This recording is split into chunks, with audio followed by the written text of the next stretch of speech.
24 तीर्थंकरों के विधान होते हैं पूजन में, सुबह से शाम हो जाती है। 24 तीर्थंकर संबंधी जो विधान होता है वह होता है। कहाँ से आया, कैसे आया, तो कहानी आती है, कथा तो आती, क्योंकि कथा जब जीवन में आती तभी तो कथा का निर्माण होता है। इसी प्रकार से कथा का निर्माण हुआ। उज्जैन नगरी में समुद्र सेठ जो रहता था उसकी 7 बहुएं थी। कितनी? 7 बहुएं थी। और पैसा धन बहुत। सुनो मेरा भाई, सुनो, अब के नाम पता हमको तो नाम लेके तुम्हारे रानी जयंती रानी थी, 7 बहुएं थी। और उसकी पत्नी जो थी, उसकी पत्नी क्या करती थी, घर में खूब धन धन था, खूब भोगों में मस्त रहती थी, खूब सजना भजना, बाहर का रूप श्रृंगार और अंदर का भी रूप श्रृंगार खूब करती थी। खूब अच्छा खाना पीना ऐसा करते थे, है ना। 52 करोड़ दिनार के स्वामी थे। दिनार अर्थात मोहर, इसके स्वामी थे। क्या होता है करके कि एक दिन देखती है करके कि बहुत सारे लोग मंदिर की ओर जा रहे, 10-10 के तैयार थे, लोग जा रहे थे। तो इसके मन में भी क्या होता कि मैं तो खा पी करके खूब मस्त रहती हूँ और एक मंदिर जा रहे हैं, क्यों जा रहे हैं, क्या जा रहे हैं। तो सब लोग मुनिराज के पास जाके कुछ ना कुछ व्रत दे रहे थे। उसने देखा, किसी से पूछा कि भाई आप क्या कर रहे हो, तो उसने कहा कि हम लोग रोज तीज व्रत कहलाते, इस व्रत को हम कर रहे हैं। तो अब वो क्या करती है कि मुझे भी व्रत लेना चाहिए। भाव तो बहुत होते थे, लेकिन खाने पीने में इतनी मस्त रहती थी कि उसे उपवास करने एक भार लगता था। जब भार लगता था तो देखा कि वो भी मुनिराज के पास गई। जब सब लोग चले गए तो मुनिराज से पूछती कि महाराज ये बताओ, ऐसा भी कोई व्रत है कि जिसमें खा भी सकते और व्रत भी पालन हो जाए, क्योंकि खाने वाला वो भी कहाँ छोड़े, वो भी। तो महाराज ने देखा कि अगर यहाँ तक आई है तो इसका मतलब ये भव्य जीव है, क्योंकि व्रत लेने की भावना सिर्फ भव्य जीवों के अंदर आती है। आप लोगों ने एक टाइम भोजन किया कि 4 रोटी की बार खाती, रोटी मैं खा भी सकूं और व्रत का पालन भी कर सकूं। तो मुनिराज क्या होते हैं, कहे सीख गुरु करुणाधर, करुणा होती है उनके अंदर की। चलो भाई, अब जो भोगों में खूब मस्त है, अगर प्याज कोई खा रहा, महाराज जी उनसे प्याज नहीं छूट रहे, तो साथ में क्या करेगा, ये खाता तो खा ले पर गर्म करके खाना। अर्थात जो कच्चा खाओगे तो ज्यादा पाप लगेगा, गर्म करके खाओगे तो जो मध चढ़ने वाला था वो रहित हो जाएगा। तो साथ में क्या करते हैं, धीरे धीरे जीवों को आगे बढ़ाते। तो इस प्रकार महाराज ने कहा करना चाहो तो है। बोले महाराज जी जिसमें मैं कुछ खा भी सकूं और व्रत की पालन कर सकूं। तो उन्होंने कहा कि एक व्रत है, उस व्रत में उस दिन एक ही अनाज खाना पड़ता है। मुनिराज का ये नहीं था कि तुम रोटी खाओ, बल्कि उन्होंने कहा था कि एक चीज को अगर लगा देंगे तो क्या करेगा, बाकी चीजों के पाप से तो बच जाएगा, भोगों को भोगने से। तो उन्होंने कहा है अगर लेना चाहो तो। बोले महाराज जी ऐसा कोई व्रत बताओ। तो महाराज ने कहा एक व्रत है जिसमें एक अन्न का ही उपयोग किया जाता है। बोले क्या? बोले रोटी जो होती है, रोटी, उस रोटी को बना करके उसको ही एक ही अनाज खाना और उसको खा करके तुम बाकी जो भोग की वस्तु है उसका त्याग कर देना, त्याग करके उस दिन करना और भगवान की भक्ति करना। उसने कहा ये तो अच्छा है कि खा पी करके भी व्रत होता, जैसे वो अन्य जाति के होते जैसे। तो उसने कहा ठीक है महाराज इस व्रत को मुझे दे दो। तो मुनिराज ने व्रत तो दे दिया। अब घर में आई संपत्ति व्यवहार तो पूछा, तो घर की बहुएं बेटियां पति देव बेटे जो थे हंसने लगे उस व्रत को लेकर के कि ऐसा भी दिन भर खाने पीने में मस्त रहती, रात दिन तुमसे कोई व्रत पालन होगा क्या, और इतने खाने की वस्तुओं में क्या काम है अपने घर पे, तो तुम इसको व्रत लेके आते। तो उनकी बातों में आकर के इसने क्या किया, व्रत को त्याग दिया। क्योंकि हमेशा ध्यान रखना, देव गुरु शास्त्र की साक्षी में जो व्रत लिया जाता है, प्राण चले जाए पर व्रत वचन नहीं जाना चाहिए। प्राण जाए तो प्रण न जाए, इसका ध्यान रखना हमेशा। तो इस प्रकार से उसने ले तो लिया, लेकिन लोगों की बातों में आकर के उसने उस व्रत को छोड़ दिया। अब जब उस व्रत को छोड़ा तो इतनी संपत्ति व्यय होता घर पे, जैसे उसने छोड़ा कि रात दिन जैसे 10 गुना से बढ़ रहा था, 1000 गुना बढ़ रहा था, वैसा 1000 गुना बढ़ने लगा। बढ़ते बढ़ते एकदम दरिद्रता जीवन में आ गई। इतनी दरिद्रता आ गई कि उसे घर छोड़ करके भी निकलना पड़ा, उज्जैनी नगरी छोड़ करके निकलना पड़ा। अब क्या होता है जीवन में, जब संकट आता है तो व्यक्ति क्या करता है, अपने परिवार अपने रिश्तेदार में ही जाकर पूछता है कि कहीं तो शरण मिल जाए। तो हस्तिनापुर में उनकी बेटी रहती थी। कहाँ पर? हस्तिनापुर में। तो सोचते कि वहां पर जाए तो कुछ दिन अपना वहां पे निकल जाए खा पी करके। तो हस्तिनापुर संदेश भेजते हैं, तो बेटी को पता चलता कि मेरे माँ बाप आए हुए हैं और बेटे हैं, पता चल जाता कि उनके जीवन में संकट मंडराया हुआ, और अगर मैं अपने घर में माँ बाप को रख लूंगी तो मेरी इज्जत का सवाल है। इसलिए दूर से ही कह देती, माँ बाप से कहते ना कि तुम आओगे तो तुम्हारी भी इज्जत जाएगी, मेरे मायके में कुछ नहीं मेरी भी इज्जत जाएगी। इसलिए क्या करती, कुछ खाने पीने का सामान एक थाली में दाल चावल वगैरह भर के देती, इसको बना के खा लेना, और बीच में 5-7 रत्न भी छुपा करके दे देती है। अब जब उसको लेते करके जो कर्म पे जब उदय रहते तो एक परमात्मा में राजा और रक्त बन जाता है।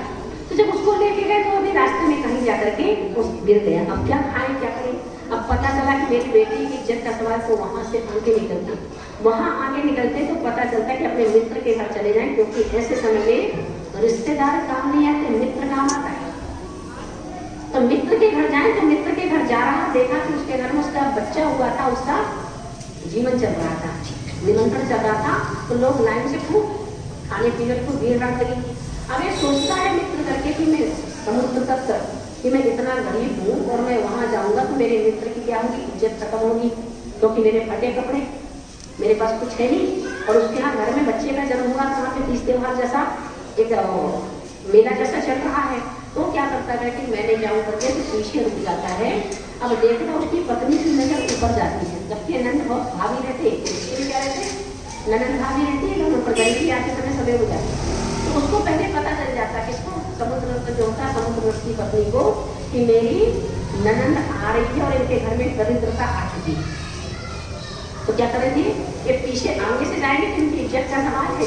इसलिए पीछे के दरवाजे से एक मिट्टी का मटका पड़ा था, उसको लेके जाती कि ऊपर नाली में से जो चावल पक रहा था उसका माड़ नीचे गिरा, तो नाली में से उस माड़ को भर करके अपनी फूट थोड़ा थोड़ा पी लेंगे तो वो देखो भूख क्या नहीं करवाती आदमी से।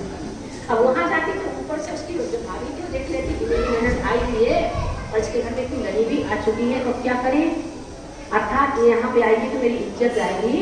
तो जब वो माड़ को पाइप में से भर रही थी, उसमें से धीरे से पत्थर सरगा देती, तो पत्थर के पाइप से नीचे गिरता, तो मिट्टी का मटका फूट करके जो गरम गरम माड़ गिर रही थी उस शरीर पे गिर करके वो जल जाती है।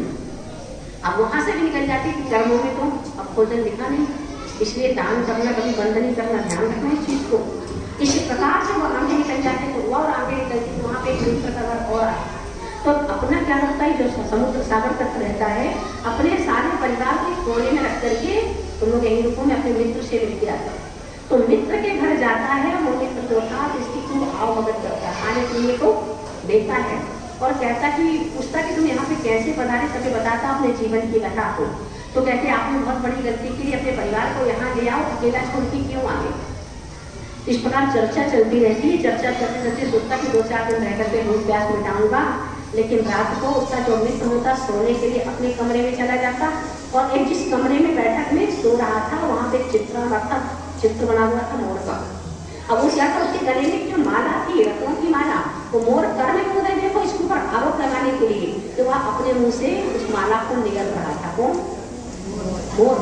अब वो जो निकल रहा था तो इस डर से कि सुबह प्रातः काल जब मेरा मित्र उठेगा और देखेगा तो सोचेगा करके कि मेरा एक दरिद्री मित्र जो आया था इस हार को भी लेकर के चला गया, तो मेरे ऊपर चोरी का आरोप आएगा, इसलिए वो बिना बताए ही घर से निकल जाता। सुबह सब आदमी कहते कि तुम्हारा मित्र जो था वो चोरी करके हार भी थी।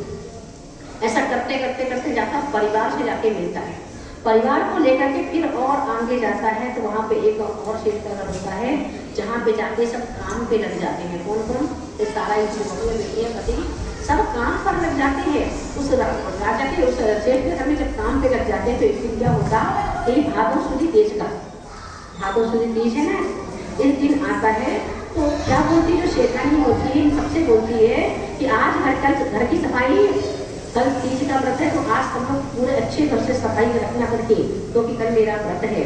तो जो छोटी बहू होती है पूछती की शेठानी आपका कौन सा व्रत है, तो कहती बेटा ये जो तीज जो भाद्र शुक्ला तीज को जो व्रत आता है और रोट तीज के नाम से प्रसिद्ध है वो मेरा व्रत है।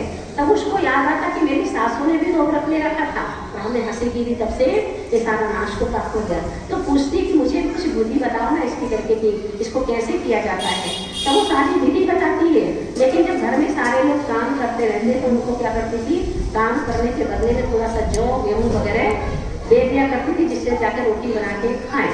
तो ये सबके लिए वो सामान दे देती थी रोज शेठानी। अब इस बहू ने भी कहा कि मुझे भी कुछ बताओ ना कि मैं भी व्रत कर सकूं।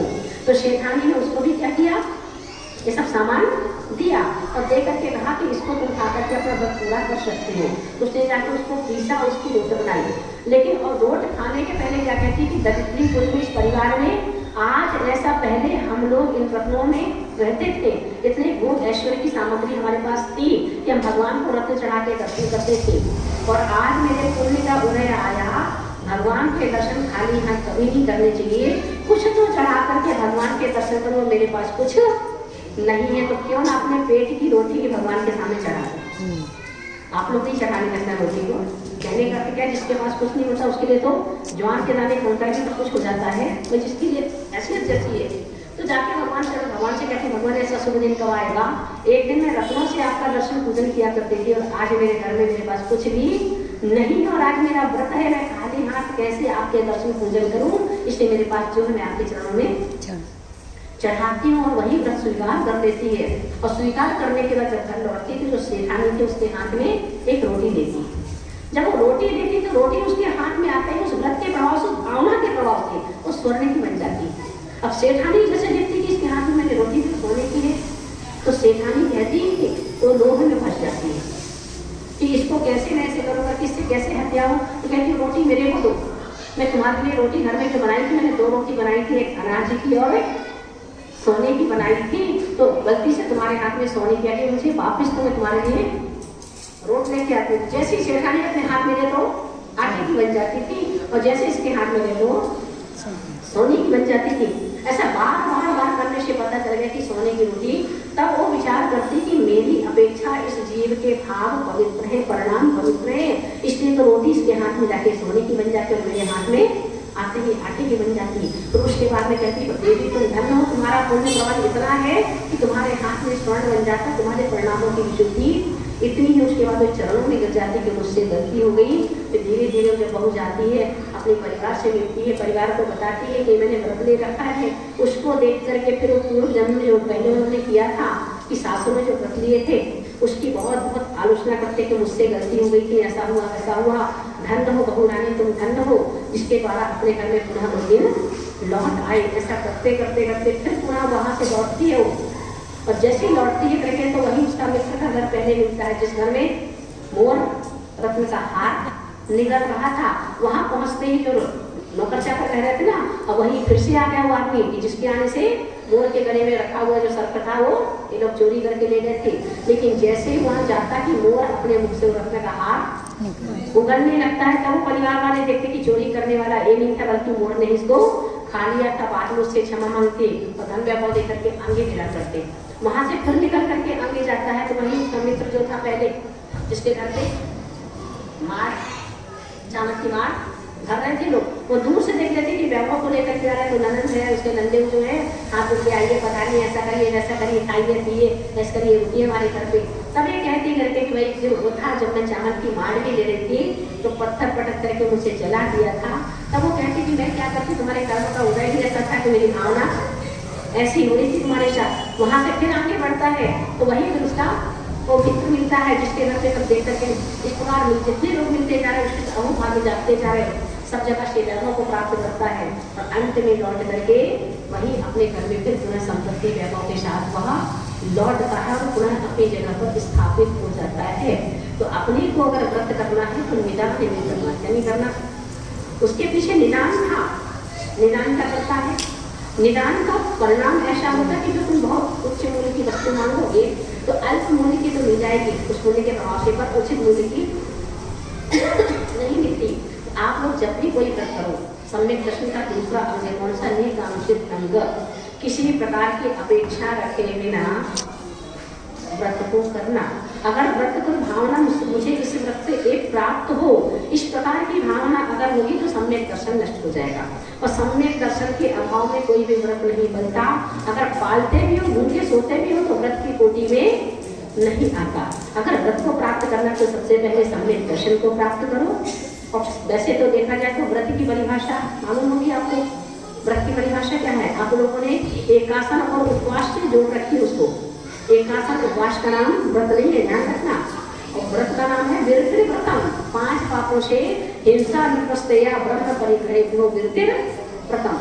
5 पापों से विरक्त होने का नाम व्रत है, उस दिन जिस दिन व्रत रखते हो, देखा जाए तो उपवास करना चाहिए। आज के दिन क्या करना चाहिए?